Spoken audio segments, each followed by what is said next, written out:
जय श्री कृष्ण दोस्तों, स्वागत है आप सभी मित्रों का हमारे दर्पण ज्ञान गीता यूट्यूब चैनल में। आइए चलते हैं एक नई कहानी की ओर। किसी जंगल में एक शिकारी ने एक तीतर को फंसा रखा था। तब तीतर सोचने लगा, ये पापी मेरी जान को लेकर छोड़ेगा, परंतु मुझे अपनी जान बचाने के लिए कोशिश तो करनी चाहिए। तब तीतर शिकारी से पूछने लगा कि हे शिकारी, अब तुम मेरा क्या करोगे?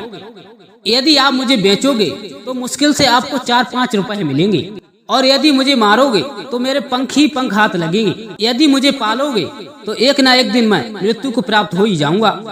यदि तुम मुझे छोड़ दो तो मैं तुम्हें 3 ऐसी बातें बताऊंगा जिन बातों का मोल लाखों लाख रुपए है। तब शिकारी कहने लगा, बताओ, मैं तुम्हें छोड़ दूंगा। तब तीतर शिकारी से कहने लगा, मेरी पहली बात सुनो, चाहे बात कोई भी 1000 सुनाए, आप कीजिए वह जो आपके समझ में आए। और मेरी दूसरी बात सुनो, काबू हो तो कीजिए ना गफलत, और संकट में हो तो ना हारिएगा हिम्मत। और मेरी तीसरी नसीहत है, यदि हाथ में आता हो तो ना जाने दीजिए, और यदि आपके हाथ से जाता है तो उसका गम ना कीजिए। शिकारी ने जैसे ही जाता हो गम ना कीजिए ये सब बात को सुना, तैसे ही उस तीतर को छोड़ दिया।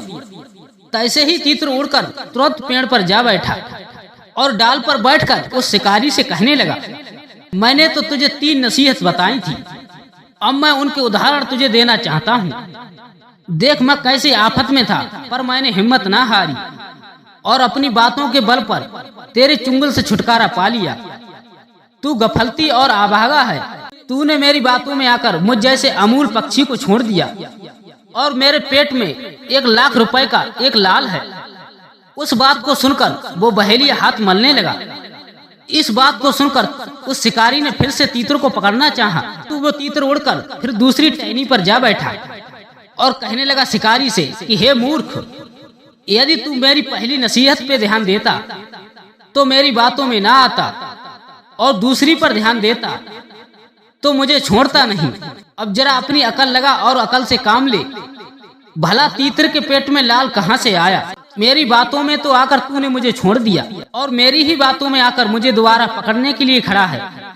अपनी बुद्धि लगाकर काम लेना सीख। यदि किसी भी व्यक्ति के कहे पर चलेगा तो तू कभी सफल नहीं होगा। तो मित्रों, कैसी लगी ये आज की ज्ञानवर्धक कहानी?